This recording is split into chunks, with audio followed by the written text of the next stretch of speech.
One day, a television personality interviewed a bunch of kindergarten children.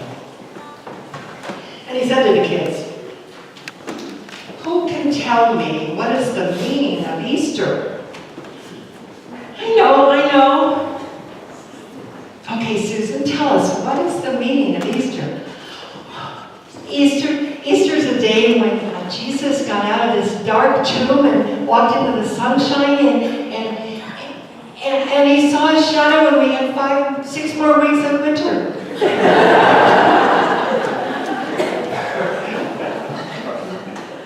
Well, Susan got part of the story right.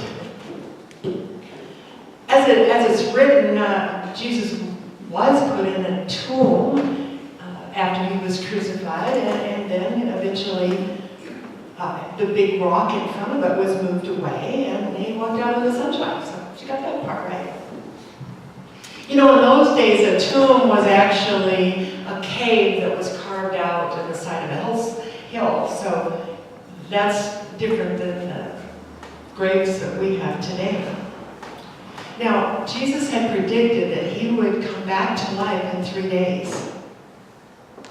So the Roman soldiers were afraid, and they thought, well, maybe those disciples are going to come and take the body away and then pretend that Jesus rose from the dead. That's why they moved this huge boulder to seal off the tomb, so that no one could come in and take away the body.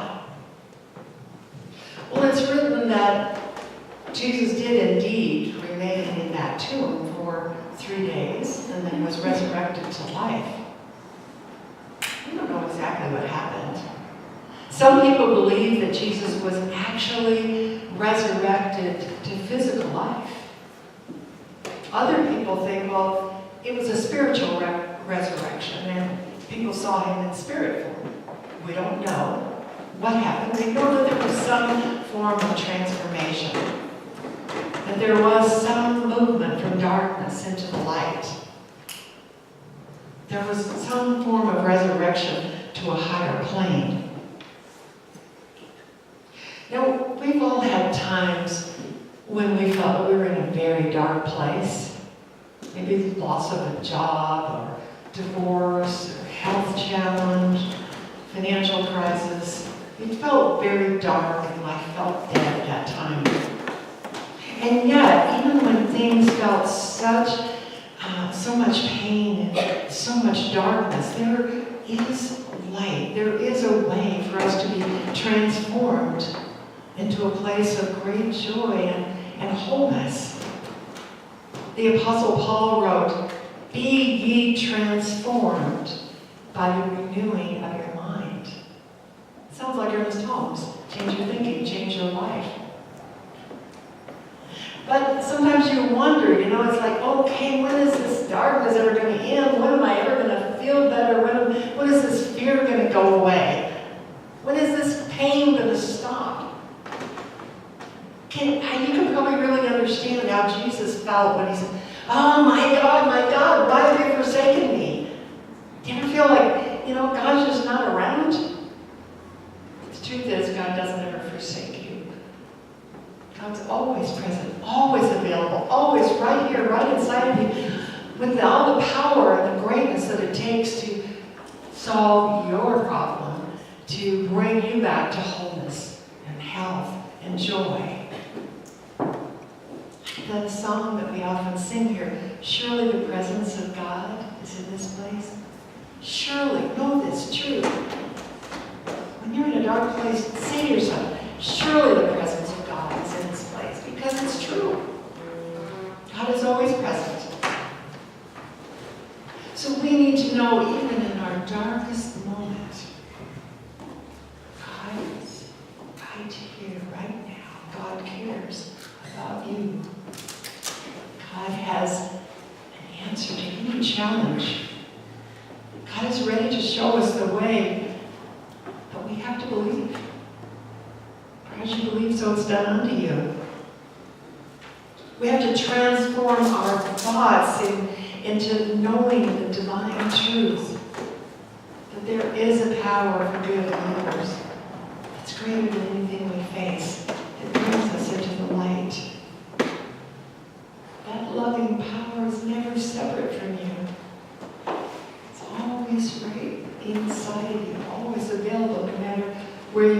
what you face.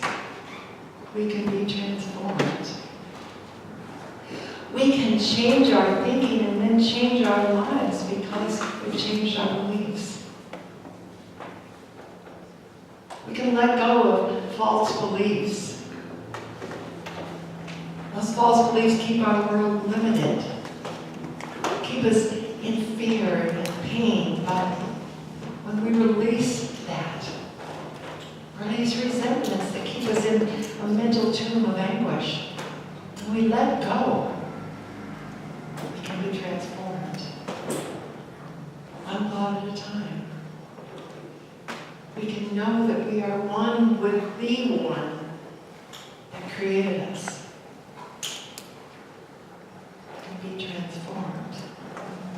You can be transformed by the renewing of your mind. You have a choice. What you put up here in your consciousness.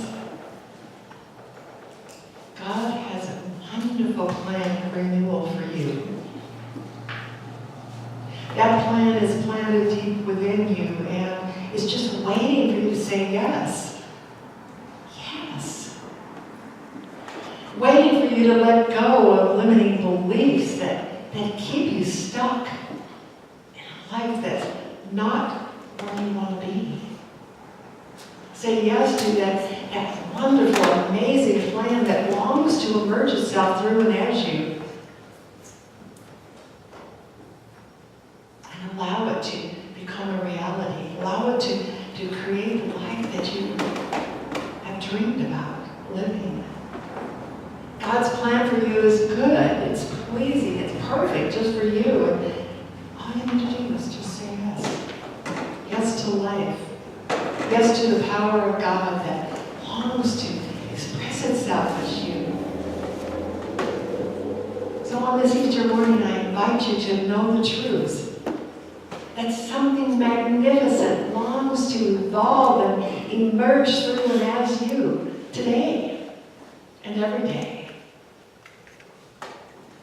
There's a perfect plan for you. So I invite you today to transform your life by renewing your mind and allow yourself to evolve into the magnificent life that you were created to live. And so I say, so it is.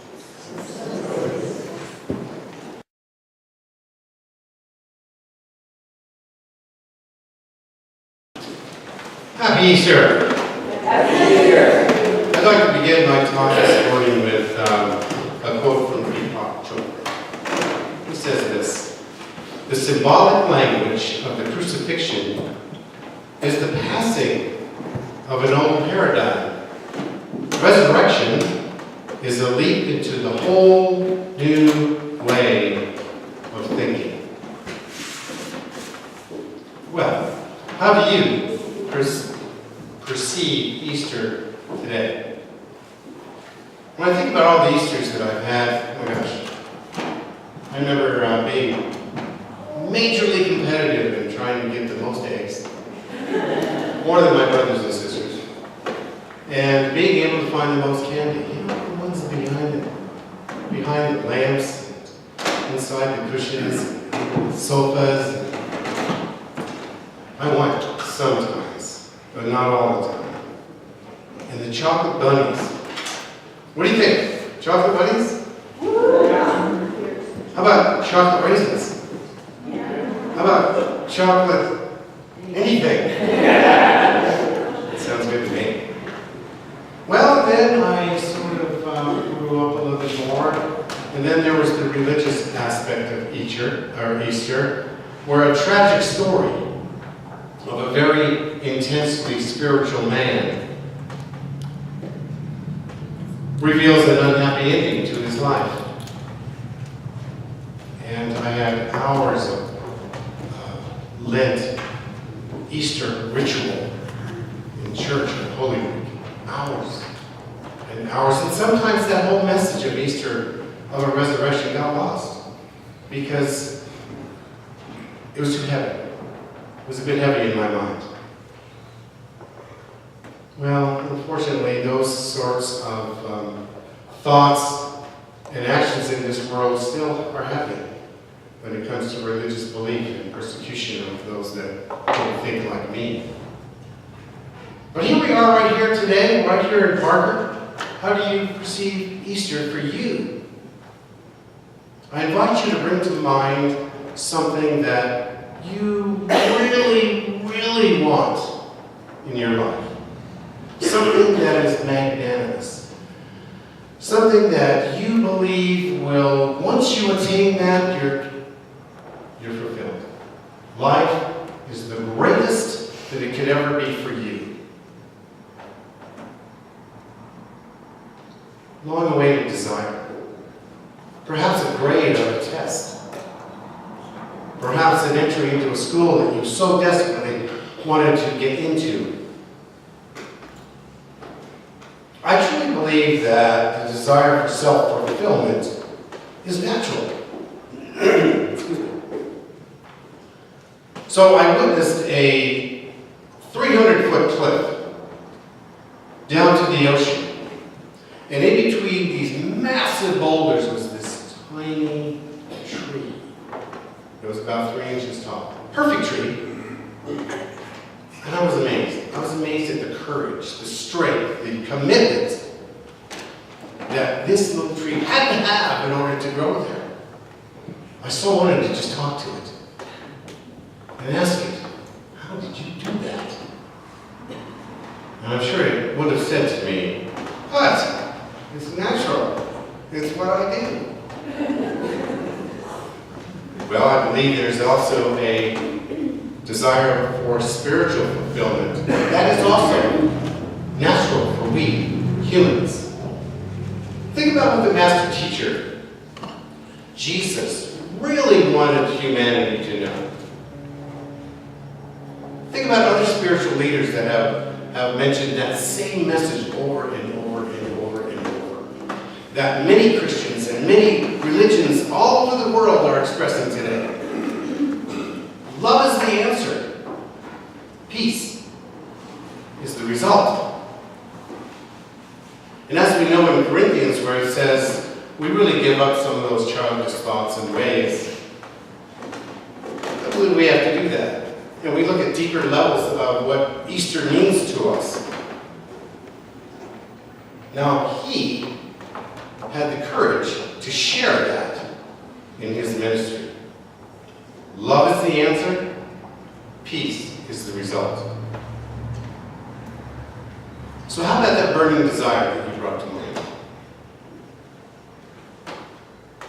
Will that fulfill your life? You have that answer within you. You know that, don't you? Because as Reverend Marilyn just mentioned, it's right here. That godness, that oneness with God is right here. So let's just for a moment think about Jesus walking down Main Street. And he decides it's time to give a message. So he gets up on the pergola over there, and a bunch of people come around because he's got a microphone like this. And what's he saying? What's he saying to these people?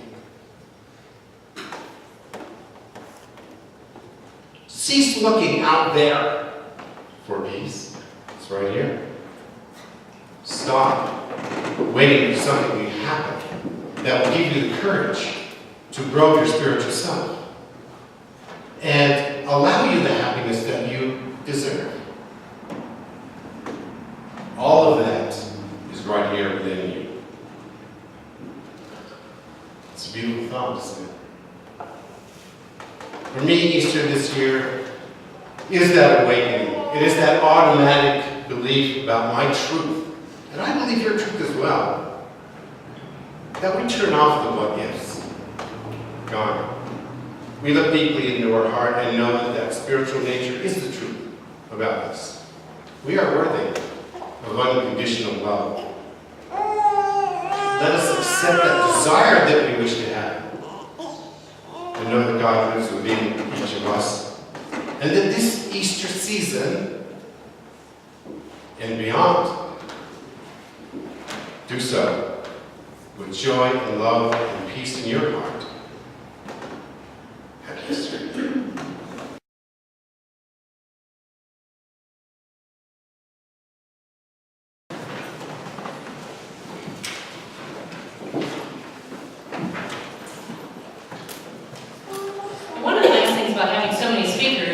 that even though we may all be saying similar messages, you're going to hear what you want to hear in the way that you want to hear it.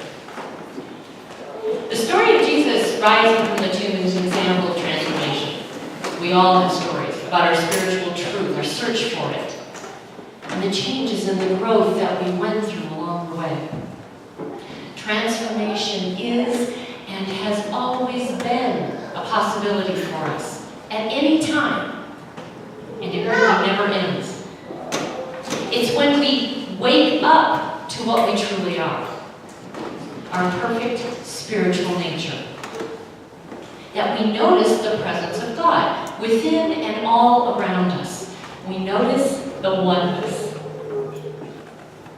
And then what do we do with that awareness? Where do we go in consciousness and in our lives so that we can express more fully, transcend our difficulties perhaps, and still stay connected to the divine? Where do we find the courage and the power to face our fears and challenges and successes and so forth?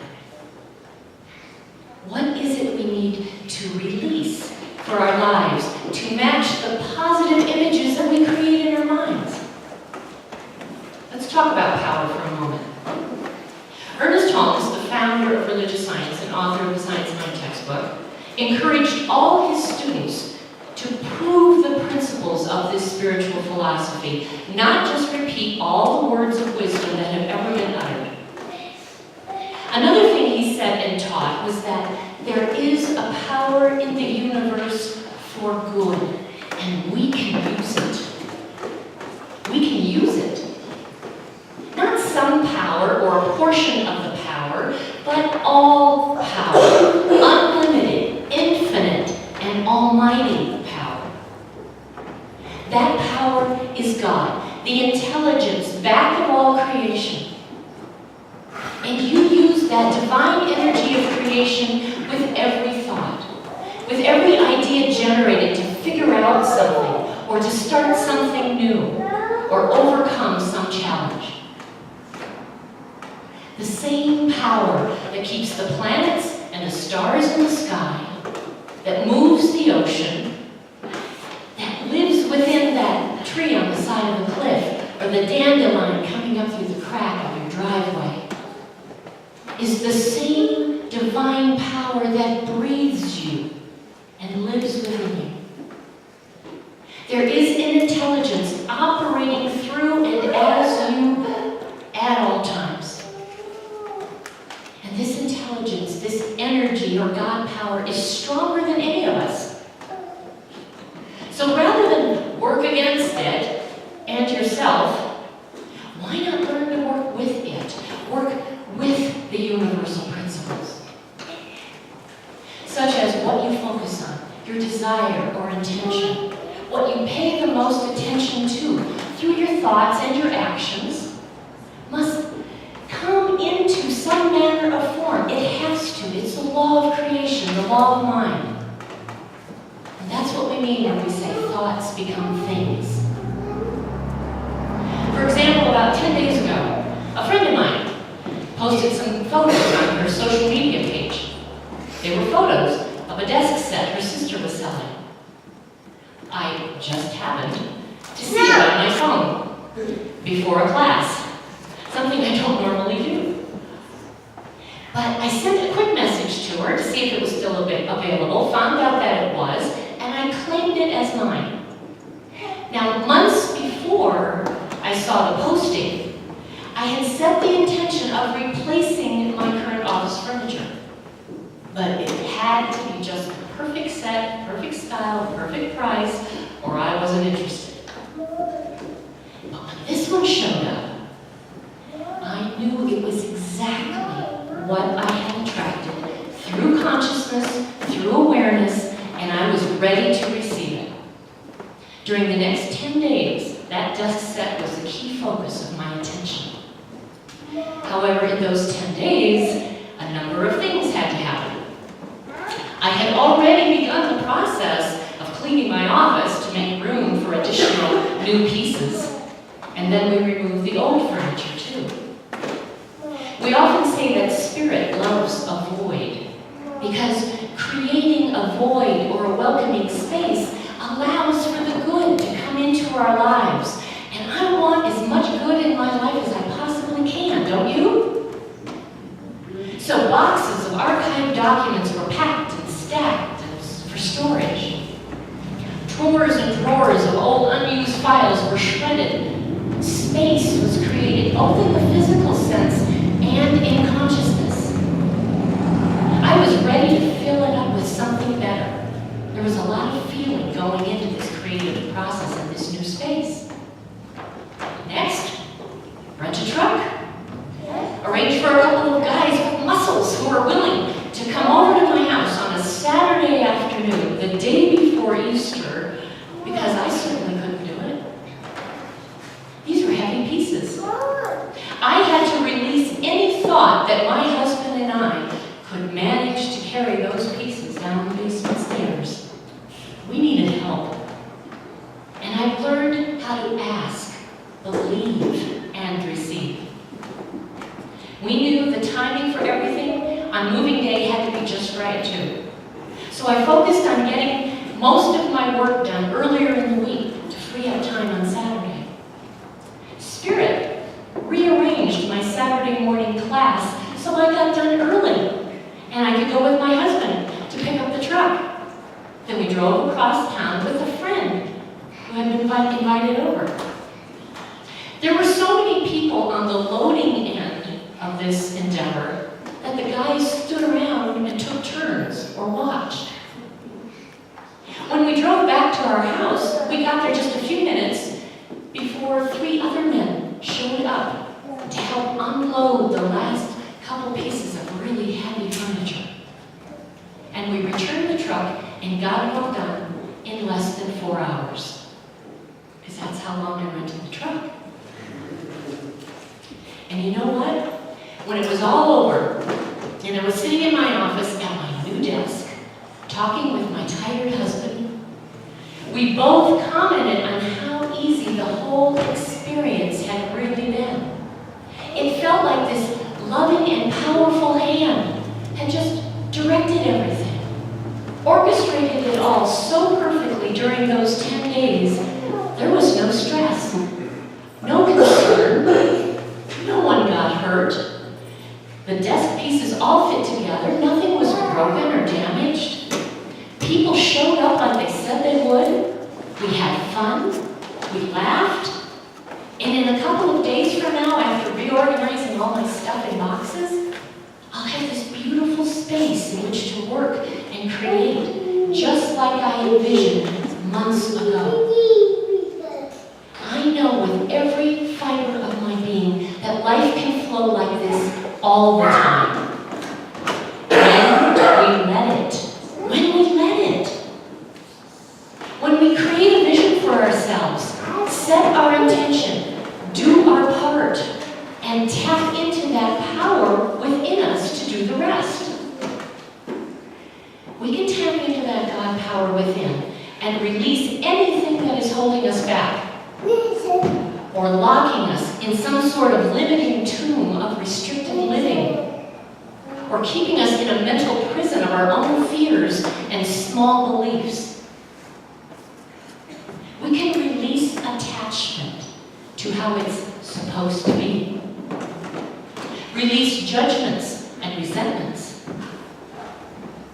And release the fears that stop us from moving forward into greater and more meaningful expressions of ourselves.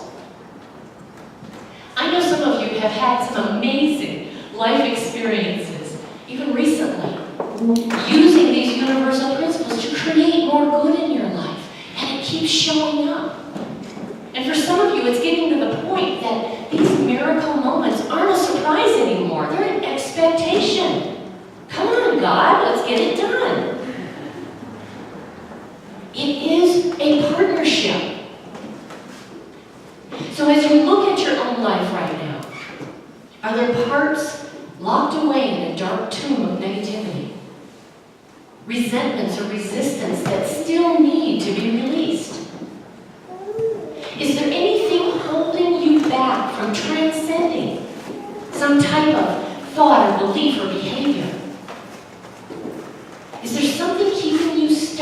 darkness, rather than rising up to the greatness of your soul's highest and brightest expression. Let your intention be to work with the universal principles and the laws of creation, not against it. All we need to do is release the fear that blocks our connection to the Spirit. All we need to do is open our hearts to all the love that surrounds us and is within us. If we'll just look and see it. All we need to do is release the resistance that keeps us from expressing life more fully, more abundantly, more joyously, more harmoniously. God, Spirit, the all-knowing divine presence of life, is with us always, even unto the end of the world, whatever that looks like. We can trust that Spirit is forever present and allow ourselves to connect and rely on that deeper divine wisdom at all times and in all situations. Even if it's just to move a bunch of office furniture, or overcome a health challenge, or the most difficult struggle that you've ever known. And so on this beautiful Easter morning, it's gorgeous, isn't it? This is a time for us to resurrect our own consciousness, to transcend fear and negativity, and to replace it with love. We let our process be to raise our thoughts to the highest place we possibly can. And when we get to there, we raise them again. It doesn't end. And it starts right here, right now. And in all ways,